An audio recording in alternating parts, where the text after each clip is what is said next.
I would suggest that one more step towards being a better player, as well as being a better role player, is to find the vulnerabilities in your character.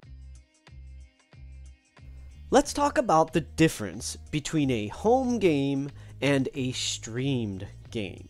Now, in that, let's say the home game versus the stream game, right? Let's talk about the difference between these two when it comes to tabletop role-playing games. There is a massive difference in A, how it's going to be organized, and B, let's say what goes on at the table. And I'm saying that loosely because, you know, it might be a virtual table, it might be an actual table where you sit down at. And before I even get to that, I think it's even more important to define what I'm referring to when I say a home game versus a streamed game. So with a streamed game, I'm going to start with that first because I think it's a lot easier. Streamed games are basically going to be those games that are either on Twitch, YouTube, or a podcast, or all three. Because a lot of us are out there creating content that we maybe first put on Twitch, then goes to YouTube, and then might become a podcast as well. That's what Critical Role is doing. That's what I think Dice Camera Action does. They might not do the podcast, but for sure they do Twitch, then YouTube. That's what MCD Productions is doing with The Chain, and all. There's many streams. Acquisitions Incorporated with the C Team. Penny Arcade's games. All of these games, a lot of them, I should say, start on Twitch, go to YouTube, and then go to a podcast.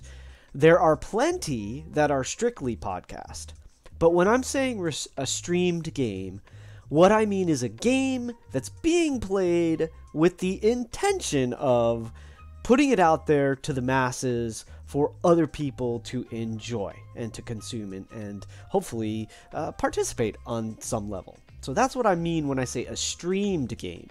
What I mean when I'm saying a home game to me is essentially any game that you're playing that's primarily for the fun of playing and not necessarily intended to be put on the web or shown to the public. So that could be like on a home table, in your dining room or your living room or your game room at a table. It could be at a convention on a table. It could be at a game shop on a table. It could be on a virtual tabletop like Roll20 or Fantasy Grounds or any of the other great games, simulators or virtual tabletops that there are out there. For that matter, you could be using like Skype or Discord and Theater of the Mind.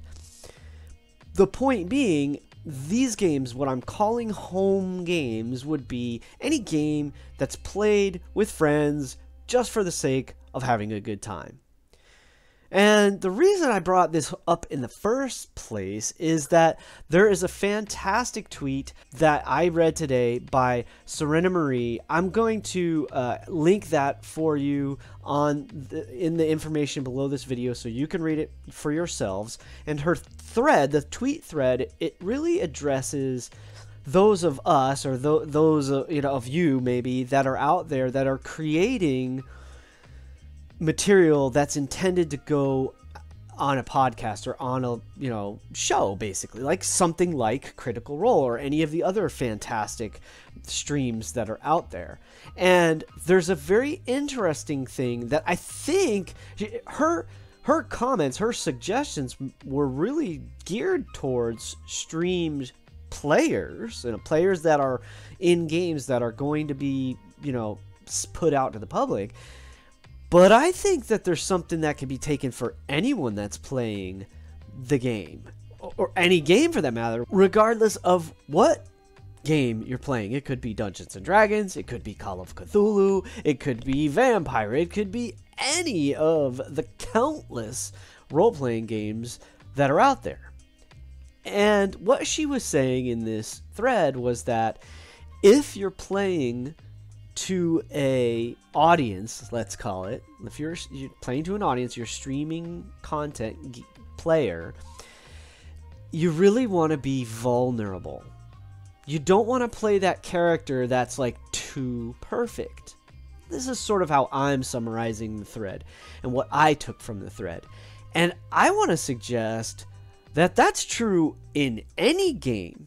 If you get into role-playing a character, I would suggest that one of the fun things to do when you're playing a character is to find their vulnerabilities. What are they afraid of? What affects them deeply? And what are their reactions to those things? Because otherwise, like I said the other day, I talked about like making the worst decision you can make in role-playing, which is to make a one-dimensional character.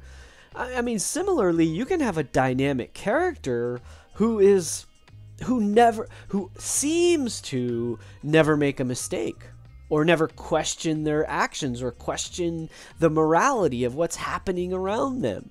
If your team, your players, or your friends are a bunch of murder hobos, okay, some games are just fun like that. It's fun to just like, sweep through a dungeon and mop the floor with everything if you can, and just, maybe you're all about strategy and that sort of thing, and not that interested in the role playing. If that's the case, more power to you. I love those games. I enjoy those games.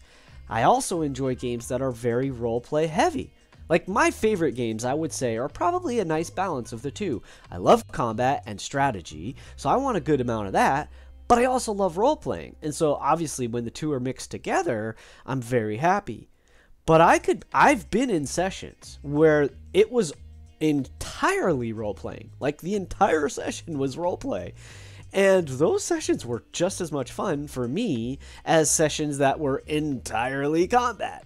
So, that being the case, if role-playing is a big part of your game, I would suggest that one more step towards being a better player, as well as being a better role player, is to find the vulnerabilities in your character. Find the things that are going to affect them, and let that affect you. Let that affect you as the player. The more you're in the moment, in character with this game, with your friends at the table, the easier it will be for the things that happen in the game to affect you. And then you'll probably find some really amazing moments where you might cry, or you might scream out in rage, or you might get real quiet, or you might feel terrified. All of those things are super fun to explore in a game and in role-playing, and that's what it's all about, is like exploring, in some ways to the extreme, what it's like to be in these kind of fantastical situations. And hopefully we take some of that to heart and learn from it and grow from it and become a better person, right?